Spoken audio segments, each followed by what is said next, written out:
Second-hand car ba or brand new car ang need mong bibilin?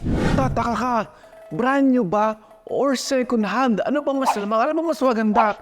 Pero bago mag-start, magsascrim ka na naman dyan, madali lang pindot di ba? Malamang sa malamang, brand new car is mas mahal kaysa second-hand car.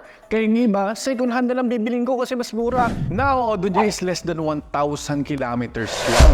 Bumili siya ng 1M. Nabenta niya ng 700,000. Na-list na 1,000 na lang yung auto. Kung ako, bibilin ko yung 700,000 kasi pag bumili ako nun, diretso na agad kasi yung 30% lower doon sa market value niya ngayon. Basta pag binili mo ang isang bagay, brand new, 30% kagad ang mababawas ang value sa kanya dahil may first owner na siya. Lagi niyong titignan yung auto at lagi niyong titignan yung makina kung maayos ba o hindi. Kaya ang isang puntos, ibibigay ko kay second-hand car.